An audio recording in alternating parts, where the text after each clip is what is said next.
Welcome in on this Memorial Day. I'm Mugo Odigwe. President Donald Trump sends a strong message to Russian President Vladimir Putin over the bombing in Ukraine. Plus, the Israeli military defends a strike on a school-turned-shelter in Gaza, killing dozens of people.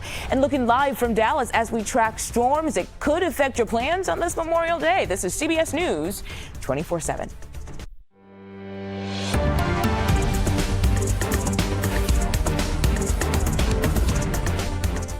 Right off the top here to Washington, where we remember the men and women who died protecting our country while serving in the U.S. military. You're looking at the Vietnam Veterans Memorial, where a ceremony will pay tribute to those who paid the ultimate sacrifice.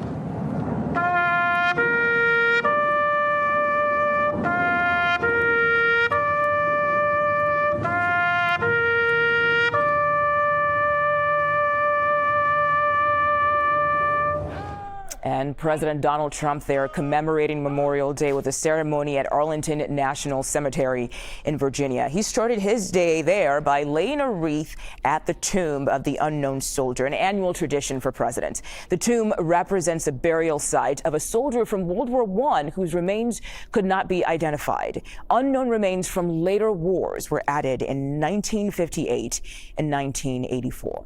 The president was accompanied, as you saw earlier, by Vice President J.D. Vance and Secretary of Defense, Pete Hegseth, who stood beside him as he placed that wreath. They also spoke ahead of the president, who honored the more than 650,000 U.S. military personnel who have died in battle. We gather today to honor the incredible service members who rest in glory in this cemetery and burial grounds around the world and in 1,000 lonely places known only to God. In every hour of peril, in every moment of crisis, American warriors have left behind the blessings of home and family to answer their nation's call. They've offered all that they had within them and given their last breaths to each and every one of us that we might live safe and breathe free.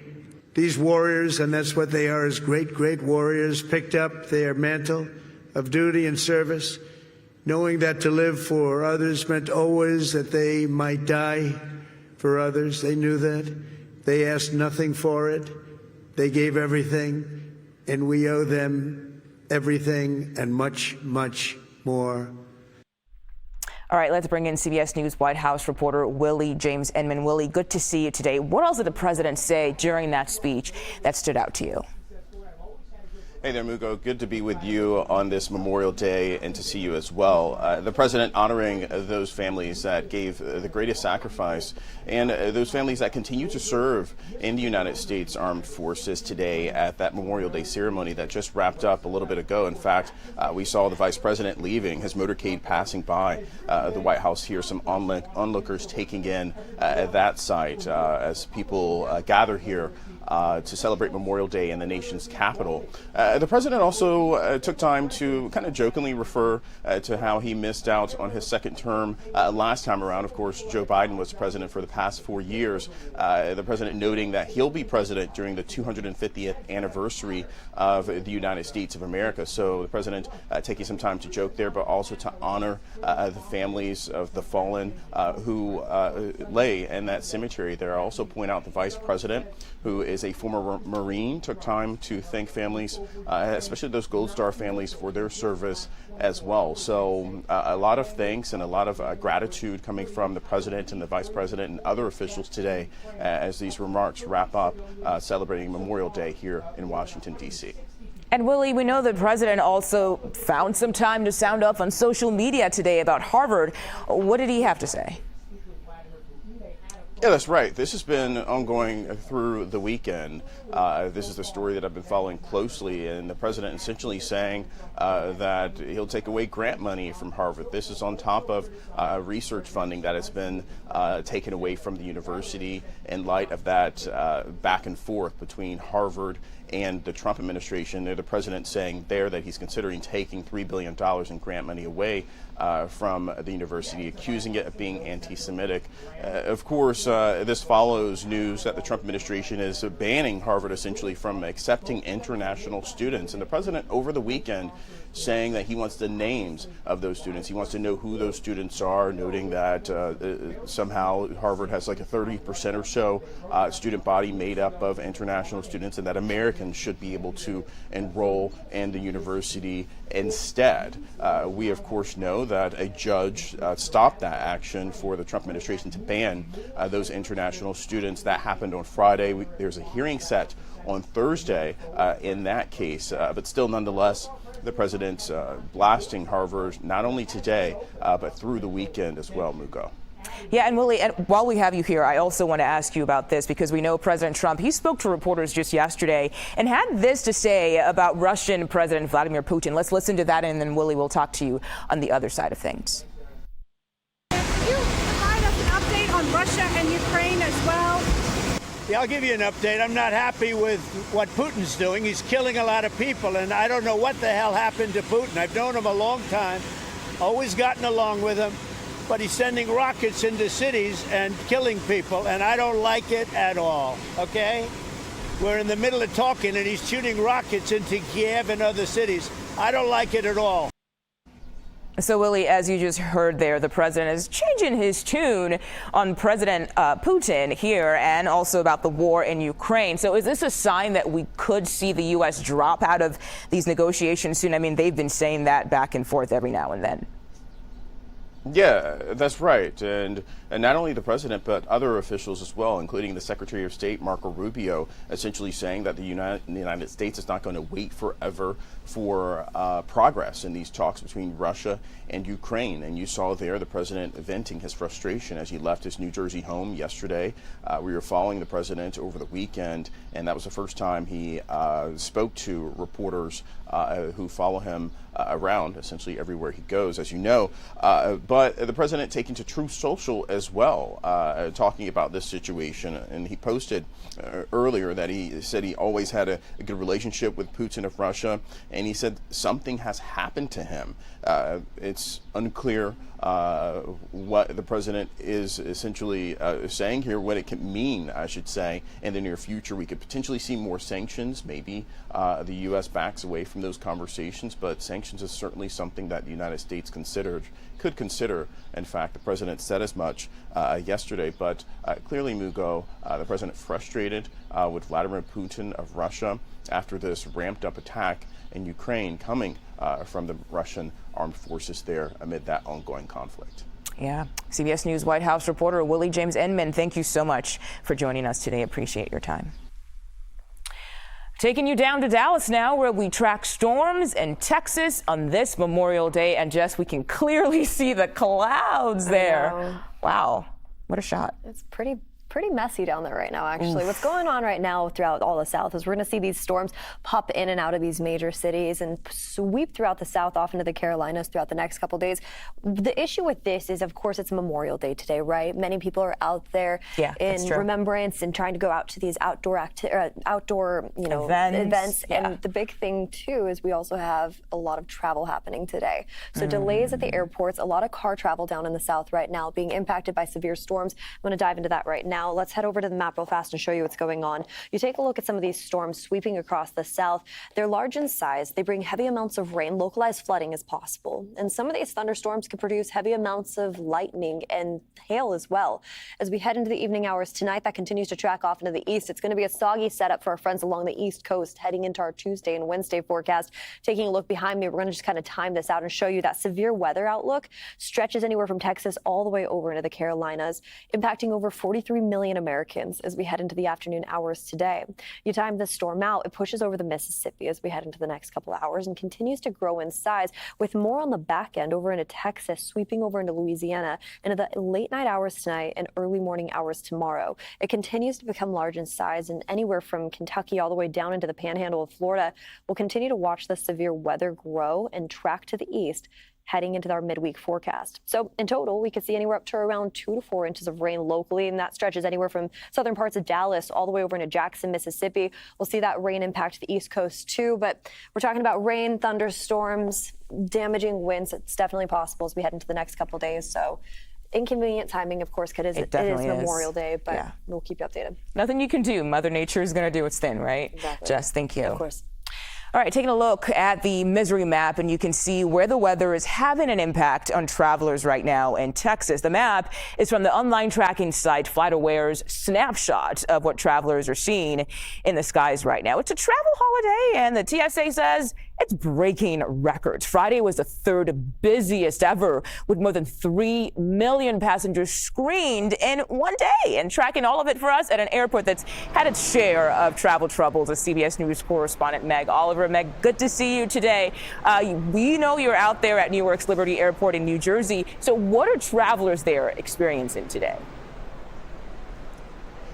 Well, Mugo, the bad news is that since Friday, there have been 900 delays here at Newark. The good news is that today we have seen those numbers go down significantly. I just looked at the big board just a short time ago, and practically all the flights coming and going from Newark are on time. So that's the good news. We're not seeing any real long lines. Getting through security has been relatively easy, maybe about 5 minutes tops. So overall, it's been a very calm day for Memorial Day here at Newark. We haven't seen a lot of the hustle and bustle.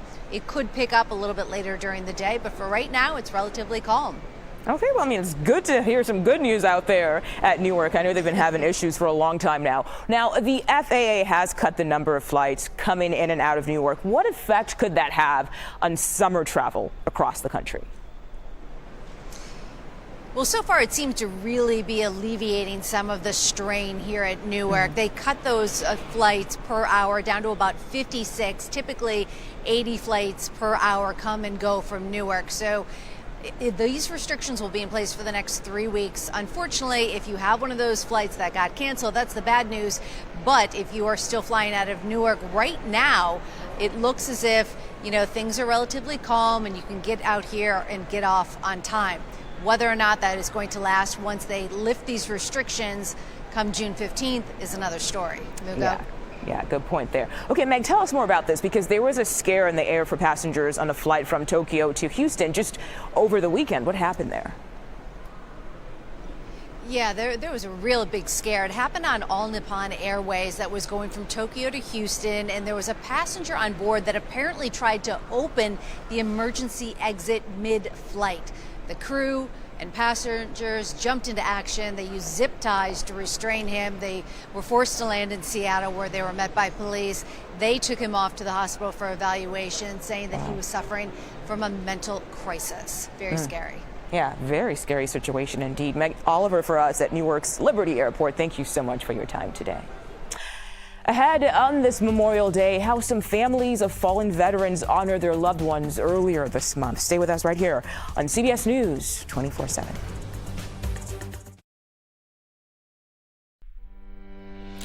And now to New York City, where jurors have heard explosive testimony about guns, extortion, and a car being set on fire. And now they are returning to the courtroom tomorrow to hear more witnesses in the Sean Diddy Combs sex trafficking trial. And joining us now is CBS News legal contributor Jessica Levinson. Jessica, good to see you today on Memorial Day. Appreciate you making the time for us here on 24/7. We know the jurors, they've been sitting with the testimony since court adjourned on Thursday. What has stood out to you the most in this 2 weeks of the trial? So I apologize. I see you tossing to me, but I hear audio from, I believe, a different program. Uh-oh, so it seems like Jessica Levinson cannot hear us right now. Jessica, can you hear me right now? So I'm No, hearing it looks like she's about hearing something else Memorial completely. Day So in thank you, Florida. Jessica. We'll get back to you shortly and try to see if we can fix that and maybe have a conversation with Jess soon. The families of some fallen veterans honor their loved ones in a unique way earlier this month. On this Memorial Day, Nate Malden with our partners at WWAY in Wilmington, North Carolina, shows us a new memorial that is giving back to the environment. 5 miles off the coast of North Carolina, families of fallen veterans honor their loved one with a memorial at sea. Serinda Smith was there to honor her father, Billy Turner, a Vietnam veteran. He was one of 19 survivors from the Battle of Iodine Valley. If you've ever seen the movie or heard of the movie We Were Soldiers, that is, what he survived. Smith says her father rarely spoke about his service and often felt unappreciated. Now seeing her father honored is a touching moment. I really started to get emotional. I had been doing good the past few days. I got teary-eyed a few times, but today is like it started coming back. It's all part of the Veterans Memorial Reef, an artificial reef designed to become the final resting place for up to 2,500 veterans. Cremated remains are encased in stackable concrete markers before they're lowered to the seafloor. There, the markers will serve as habitats for marine life like crustaceans, corals, and fish. Veterans Memorial Reef founder and CEO Thomas Marcinowski says as national cemeteries reach capacity, the Memorial Reef serves as a new way to honor a loved one. He says it also gives families peace of mind, knowing their loved one will now serve in a different way. Even though they've passed on, they're still giving back to our country and the world because they're building a better ecosystem. So our motto is, those who served continue to serve. Inside the markers, families place mementos and keepsakes. They then receive a formal ceremony on land before the markers are taken to sea. It takes a good 10 months, and we'll start planning next year's probably the middle of the summer. Some family members choose to come back as volunteers. Gene Heiser's brother, a Marine Corps veteran, was laid to rest last year. She says it brings her joy knowing that her brother continues to rest alongside other servicemen and women. It means the world. It's very honorable. It's an amazing thing Veterans Memorial Reef is doing, and he's got new friends today.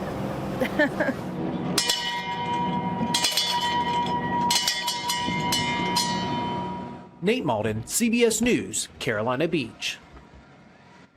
Thanks, Nate. All right, back to New York City. Jurors, as we said earlier, they are returning to the courtroom tomorrow to hear more witnesses in the Sean Diddy Combs sex trafficking trial. And joining us now, one more time, CBS News legal contributor Jessica Levinson. Jessica, I'm glad you can hear us and we can hear you this time around. That's great news.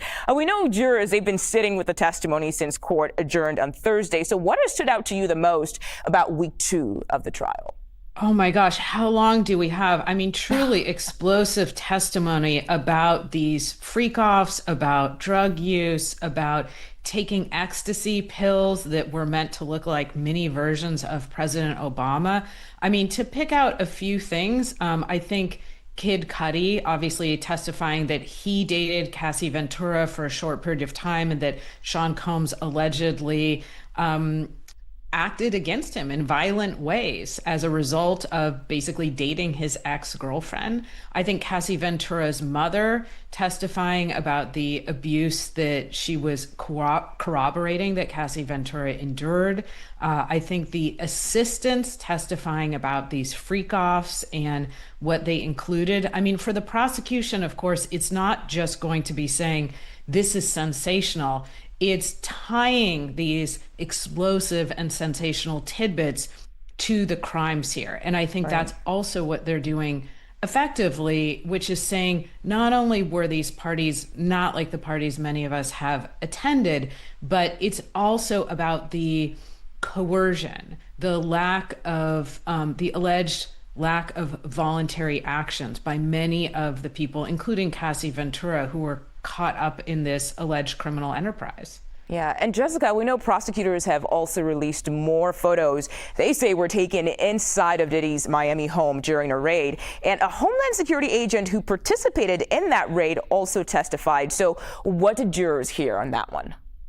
Jurors heard and saw pictures of firearms, pictures involving intimate activities and sexual activities, and the paraphernalia that goes along with that. And frankly, that's key to the prosecution's case, because the proximity of, let's say, lubricants and other items that you might use during intimate activities, and guns and firearms, showing that those two things were tied, I think, is key to showing that many of the sexual acts, according to the prosecution, were not consensual. So again, this isn't about kind of a made-for-TV moment. This is about showing that there were guns next to, for instance, condoms. Why would that be the case? It's about building the case that people were coerced into sexual activities. Yeah. So what are we expecting to see in court tomorrow? Who's set to testify? So we're expecting to hear more from people who are part of Sean Combs's businesses, or the prosecution would say part of his criminal enterprise. We're expected to hear more from his assistants, people who helped plan these freak-offs, people who can testify to what's key for the prosecution, whether or not items and people cross state lines. Again, we need that federal hook for federal crimes. And more about the organization of these parties. And again, whether or not, because this is going to be key for the defense, whether or not these activities were consensual or if they were instead coerced. And I think we're going to, again, hear more about how Sean Combs and his associates organize not just the parties, but everything that leads up to the parties. Yeah. Jessica Levinson, thank you so much for your insight and for joining us today.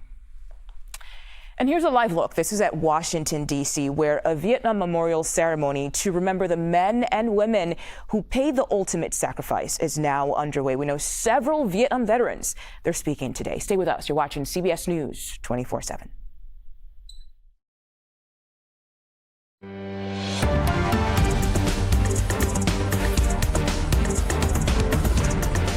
Welcome back. Let's go live to our nation's capital, where we remember the men and women who died protecting our country while serving in the U.S. military. You are looking at the Vietnam Veterans Memorial. This is in Washington, D.C., where a ceremony pays tribute to those who paid the ultimate sacrifice. And we are seeing these types of tributes and ceremonies across our country today for Memorial Day.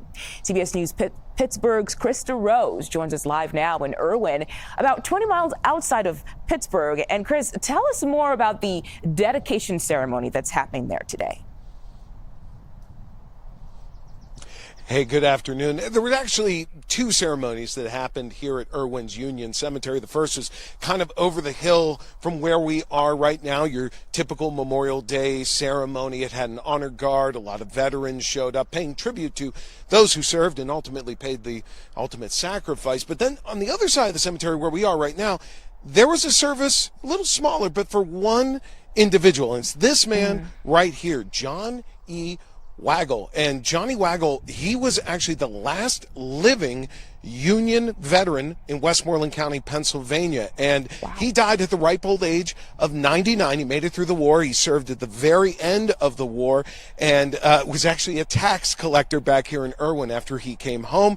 He died in 1946, and now almost, if my math is correct, 79 years after his passing. There was a big ceremony, of course, held by the Sons of Union Veterans. They came out here and they rededicated his grave, and they actually dug up some of his family. Well, they didn't dig up, but they actually called and contacted some of his family members, and they were able to come out here and be part of it. A lot of whom, they didn't even know that they had a relative that fought in the Civil War. So it's it was a very nice ceremony. And I should also say, the organization, they're going around to every county in the United States. They're finding the last living Union veteran, and they're doing similar ceremonies. So they are dedicating one county at a time, one veteran at a time, trying to keep their memory alive.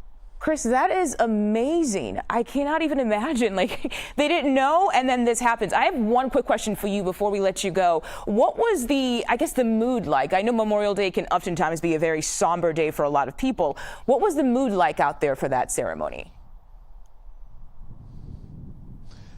The first service I was telling you about that was over the hill, that was the typical feeling was very somber. Yeah. There were tears being shed. Here it was a little somber, but in all honesty, it was it was almost one of jubilation. People were happy to be celebrating this veteran and be happy to celebrating his life. And especially when his relative got up and spoke, they just said, we had no idea that this was my 4 times great-grandfather, and he is from the Civil War, and he served. And there was a lot of pride. I would say that's probably the biggest takeaway from both of these events. There was a lot of pride and a lot of people just feeling the love and the pride of being an American and having that connection to the past.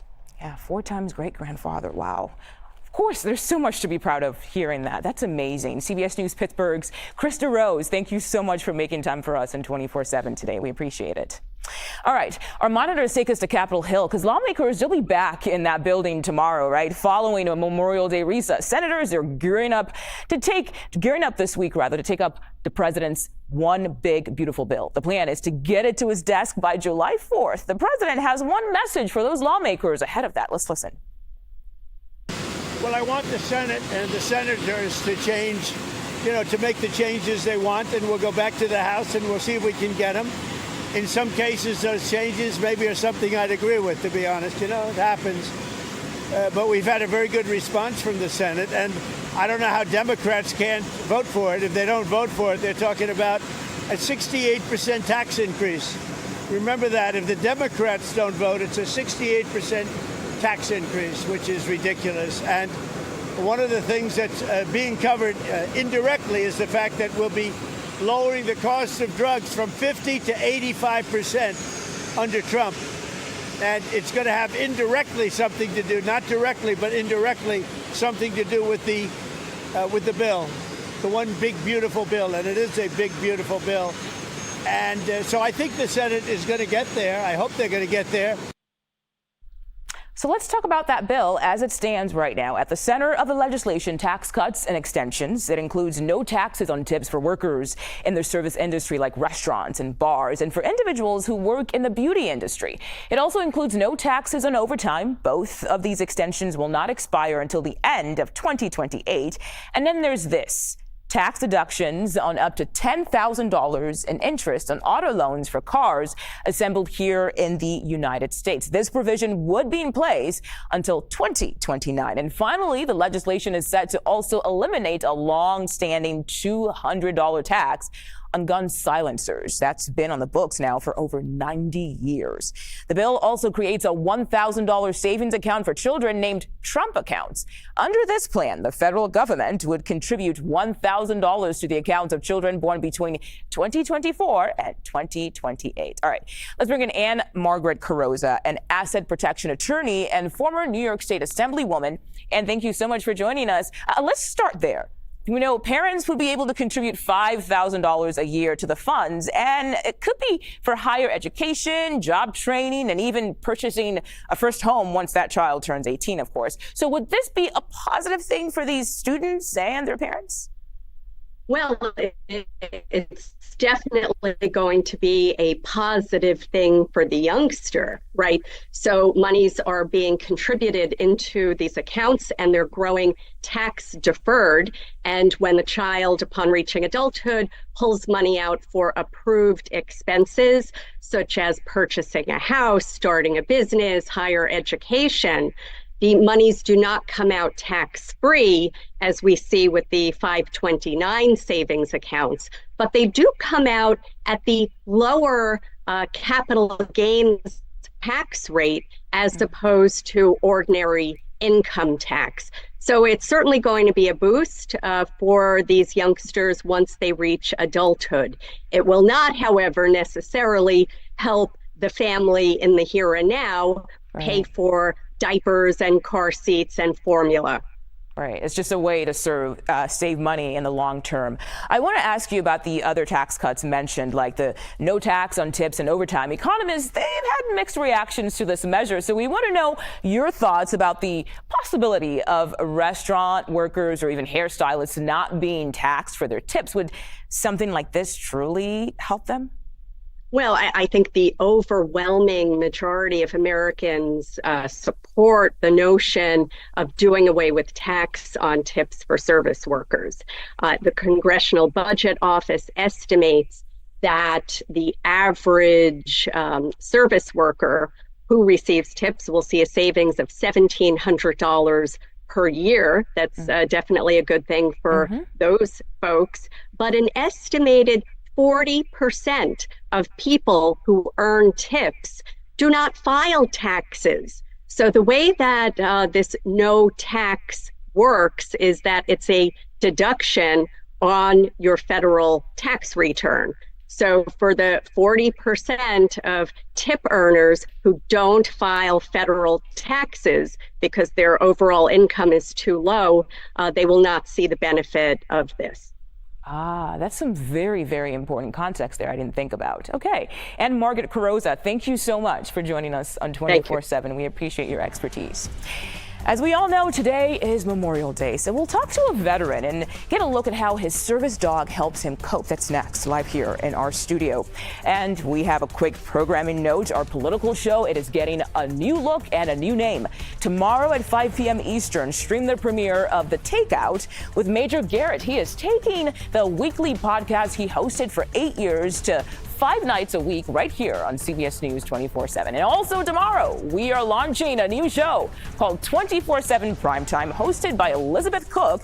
And that is where we'll bring you the best of all things CBS News. We'll deliver the news you need to know, from major national and international headlines to breakthroughs in tech and AI to the biggest headlines in the sports world. And you can start watching tomorrow from 7:30 to 9 p.m. Eastern, streaming on the CBS News app and cbsnews.com.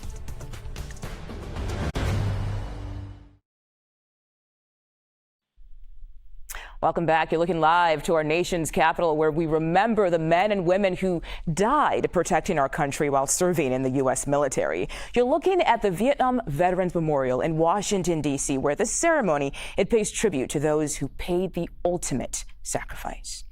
And now for people who served our country, they come home sometimes with PTSD, a traumatic brain injury, or other disabilities. Canine Companions dogs can provide life-changing supports. Let's bring in Adam Marshevsky. Marshevsky, right? I said that right? Ma'am. Perfect. And his service dog, Hilda, right here with us. Adam, thank you for making time for us today. We really appreciate it. Can you tell us some little background about your time in the military and why you decided to join the Navy? Yeah, absolutely. So I grew up in Annapolis, Maryland. My father was a Navy guy as well.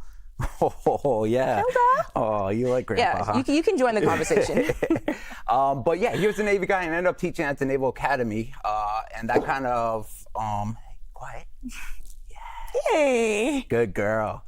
And that kind of instilled a kind of a patriotic vibe in me. And then when I had the opportunity to join later in life, it was easy. It was an easy decision. Spent 12 years in the Navy, and now we live in the Bay Area. So well, thank you. Thank you very much for your service. I think a big question here is, how did you even hear about Canine Companions in the first place? And why did you decide to apply for a service dog, Hilda? So I wasn't even aware I was eligible for a service dog, to be honest. I didn't think my injuries really warranted it until I looked at some of the VA benefits. And one of the VA benefits was they will cover insurance for service dogs. And so discovering how to obtain a service dog from there was kind of the tricky part. Yeah. And I went and did my Google searches and ended up finding Canine Companions. And it was an easy find from there. I think it was just an online application, and then waited my turn, and then spent some time training, and it was awesome. Yeah. And I'm glad she's mine. Yeah. I'm glad you have her. Can you tell us about how Hilda has helped you? You know, like, how did she change your life? Yep. So anybody with PTSD knows that they kind of live on edge. You kind of, that anxiety just kind of grips you, and it's always about ready to grip you harder. And Hilda does a lot of the we're talking about you, Hilda. Yeah, you do. And she does a lot of the interference almost. She tries to prevent it from getting too much. And then when we get stuck in these kind of bad modes, she helps brings us down. A lot of it's at home, but a lot of it's in public places as well. So it's kind of everywhere. Can you show us some of the commands that you use with Hilda when you need her to basically help you with something or need to signal something to her? How does that work? Yeah. So at home, a lot of it's just snuggles. put her head on my lap, cover me in bed, and I won't show you that now. But when we're out in public, it's actually very useful because we like to, PTSD is kind of like our bubble. We like our safety bubble. Yeah. And so and she helps create that safety bubble. So like, let's say for instance, I'm in line at the grocery store and I'm just not feeling well. I want to create space in front of me or behind me. And she'll help do that. So for instance, Hilda, stand. Yes, good girl. All right. And then let's say like the line's right here. I would just come up here, Hilda, front. She'll sit. Oh. And then what she does is creates an area that people know to kind of stay out of. Yeah. And it's kind of a beautiful thing. Or if you prefer behind, Hilda, behind. Oh, close. Oops. Behind. She did a heel there, which is very similar. So. And what you can't see is just her beautiful eyes, too. And I can tell she's focused on you. She's listening to you and your needs. That is amazing. Adam Marshevsky. That's right. Thank you so much for joining us. Thank you for your service. We appreciate you making the time for us today here on 24/7. And thank you for watching, but stay with us. We have much more news ahead right here on CBS News 24/7.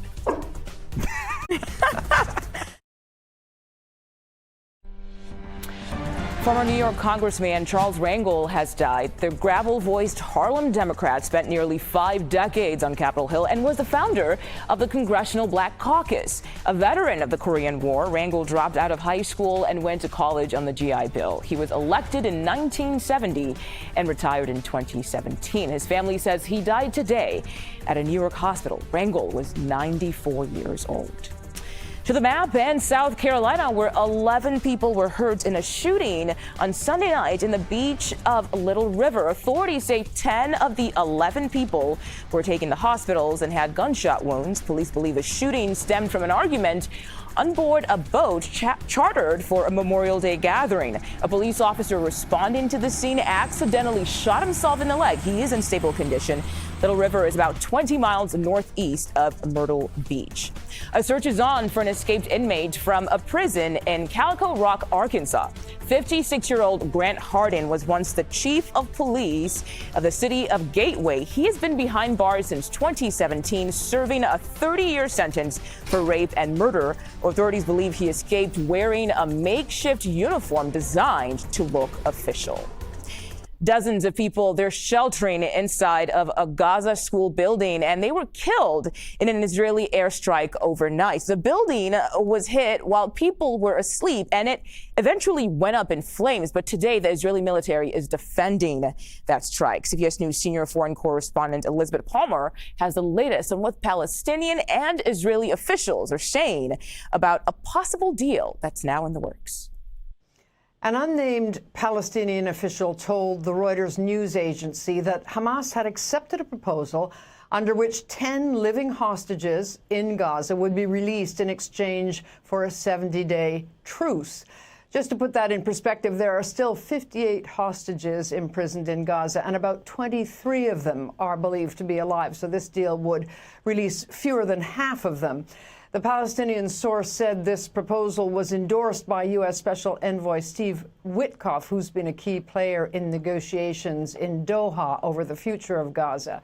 But almost immediately, the story was knocked back by the Israelis, who said no responsible government could accept such an agreement, and furthermore denied that Witkoff had proposed anything of the sort. So far, no word from Mr. Witkoff himself. Those talks in Doha ended on Saturday, just as the Israeli military was stepping up its offensive in the Gaza Strip. The International Committee of the Red Cross said 2 of its employees had died in an Israeli airstrike, and so did at least 35 more in a separate, especially horrific attack. It came last night on the Fahmy al-Jargawi school in Gaza City, which was not being used as a school at the time. It was full of families who were living there because their own houses had been destroyed in the fighting. Women and children were killed who were sleeping in the classrooms when the missile hit. Civil defense officials say many more people were killed or injured in a very fierce fire that followed. The Israeli military said it was targeting a Hamas command and control center in the school during this very violent weekend that saw the IDF hit 200 targets across Gaza. Back to you.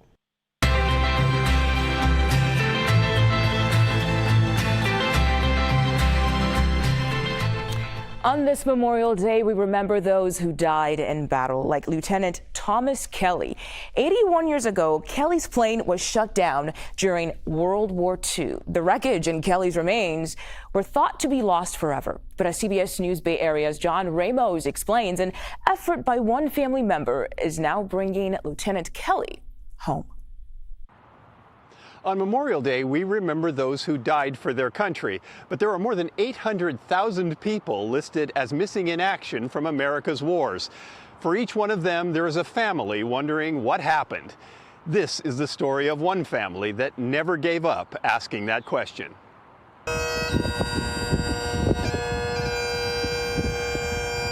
"81 years after his death, Second Lieutenant Thomas Vincent Kelly is coming home.